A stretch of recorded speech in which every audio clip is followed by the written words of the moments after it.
Thank you, Mr. Chairman. My name is Dan Metelsky. I reside at 621 Maple Creek, Amherst, Ohio. And I am a former Lorain City Councilman and a former member of the Ohio House of Representatives, 61st District, which actually represented parts of Elyria's 5th and 6th wards during my tenure. I come this evening because I can come this evening. First time for a public appearance for me in a number of years, and I do so for two reasons. First, because I know a number of you and have had the pleasure of serving with you in some fashion or another. Two, I have great respect and admiration for my good friend the mayor. But likewise, I have respect and admiration for my friend Mr. Dan Reeser, who this thing kind of all evolved around, at least as an outsider looking in.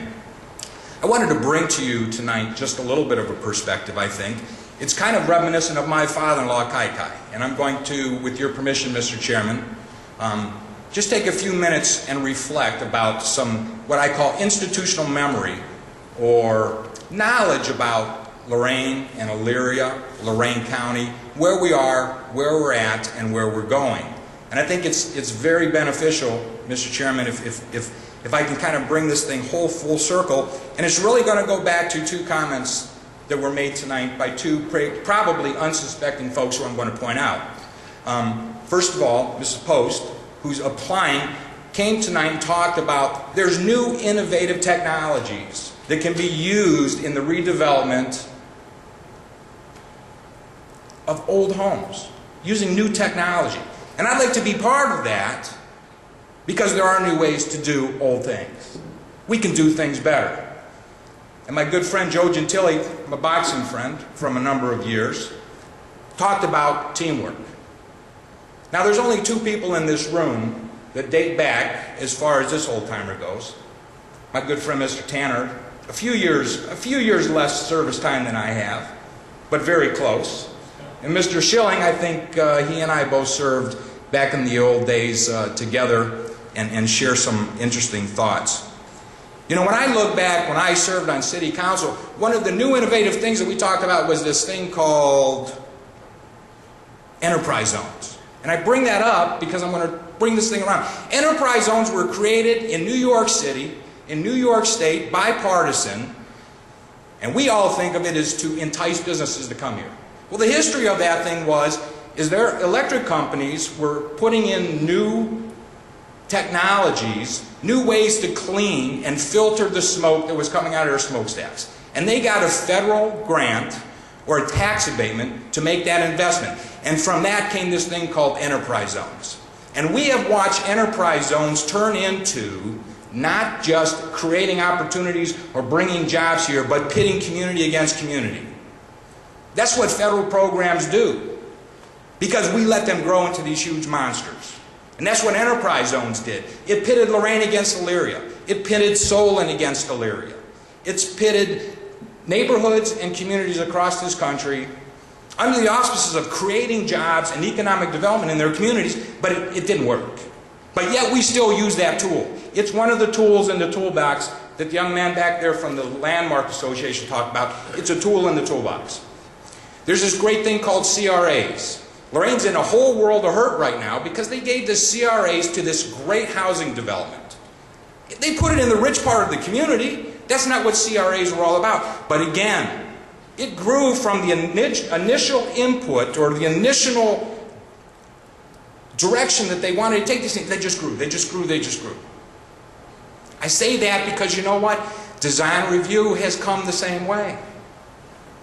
You know? We as legislators in local communities, guess what we like to do? Grab the money. Follow the money. If we follow the money that the feds are throwing down, we'll do those programs. Design review. Historical neighborhoods. Main Street, Ohio. Main Street, USA. You know why we all got involved in those through history? There was a money grab. It was an opportunity for us to grab money, bring them back to our communities, to invest into our communities. You know what? That's what we're here to do. The problem is, there's never enough money. There's never enough money to go to Van Wert, Ohio, or Elyria, Ohio, or Lorain, Ohio, or Topeka, Kansas, or San Antonio, Texas. There's never enough money, but yet we're all as legislators out there making that grab. trying to take advantage of those programs. You know what? Programs change. Programs need to change. Programs need to change under teamwork. Collaborative efforts to make things happen. There's not enough money for us to do what we can do. There is not. Director, you talked about the cuts in the city budget. You know what? And we talk, Mayor, an awful lot about it. We hear it all the time. We have to do more with less. No, we have to do better with less. As communities, we have to do better with less. We do that through collaboration, through working together, through teamwork, Joe. You're right. Through teamwork, Joe. We need to get together, get on the same page. Fantastic suggestion. Separate out your industrial areas from your historic areas. They're not the same thing. We need to work together to make these things happen. When someone comes into our community and we don't have the incentives, or we try to use the same incentives that we've been using for 30 years, we must ask ourselves, well, how's it been working for us lately? How has it been working for Elyria? How has it been working for Lorain? How has it worked for Lorain County lately? How is it really working for us, folks? Look in the mirror. It's not working real well. Tough, but we can do things better. Collaborative effort, teamwork. You cannot let these programs get so big and just keep growing and expanding that they lose their initial purposes. But also, you can't let programs become so rigid and the parameters so tight that there's no room for us to work together and offer ways to be cooperative. You know, consensus building, finding ways to do things, finding ways to help our community. That's how this community and that's how this county can stand out amongst all the others. Because in every other community throughout the United States, they're all making that grab for the money. They're all looking at the same failed federal programs. They all went for stimulus money, and we all had our lists. And you know what? There wasn't enough money there either, was there? We're all doing the same thing. What can differentiate this community, what can differentiate this county, is if we do look at it as a team, if we do work in collaboration with other departments, if we do work with developers and residential builders and commercial builders and homeowners in the community, and have an open door policy, have that list available, Mr. Bullocks, have that list together, that checklist, to make it easy. 1, 2, 3, easy access. Those are the kind of things that can differentiate this community and this county from other areas. They're all using the same tools. They're all going after the same pile of money. The one thing that can differentiate us, which has always differentiated Lorain County, is that we are unique. Our people are unique, and the people that are is what is important to this community. You're all part of that. And I ask you tonight that, Tom, this doesn't have to be confrontational. This has to be an opportunity to grow and move forward, working together, using common sense.